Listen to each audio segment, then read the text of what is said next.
En 2021, Karen Grassle, qui a incarné Caroline Ingalls dans La Petite Maison dans la Prairie, avait fait des confidences inattendues sur son expérience avec Michael Landon, qui jouait son mari dans la série. CIST, une série qui a bercé l'enfance de beaucoup de monde.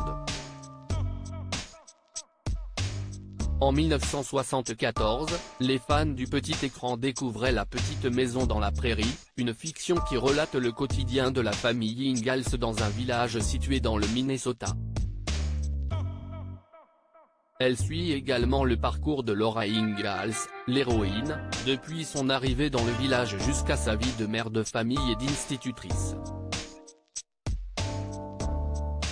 Cette dernière se voit accompagnée dans son parcours par Caroline et Charles, ses parents, incarnés par Karen Grassle et Michael Landon. Des personnages de fiction plus amoureux que jamais à chaque nouvel épisode.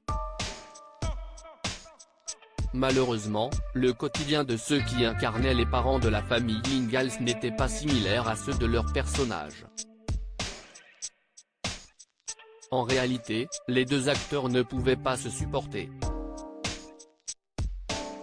CIST, du moins ce qu'a confié Karen Grassle dans son livre intitulé Bright Lights, Prairie Dust, Reflections on Life, Loss, and Love from Little Arizona, sorti en 2021. Karen Grassle se confie sur Michael Landon: je dois dire que tout a très bien démarré entre nous. Mais cela n'a pas duré, CIST, ce qu'a déclaré Karen Grassle au sujet de son expérience avec Michael Landon dans une interview accordée à People. La raison ? L'acteur disparu en 1991 lui aurait empêché d'avoir une augmentation de salaire, estimant que son personnage n'était pas assez important.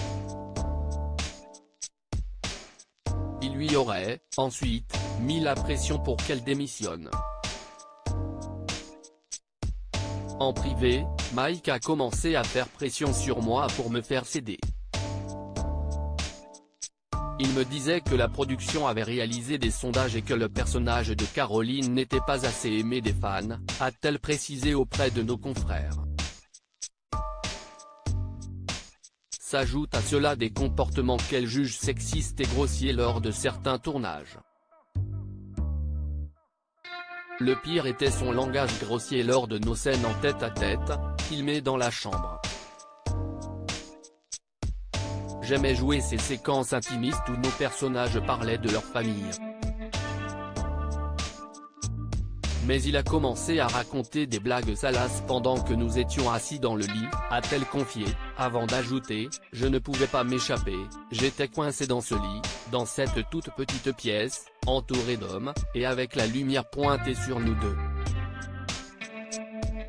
C'était tellement humiliant. Une expérience qui restera à tout jamais gravée dans sa mémoire.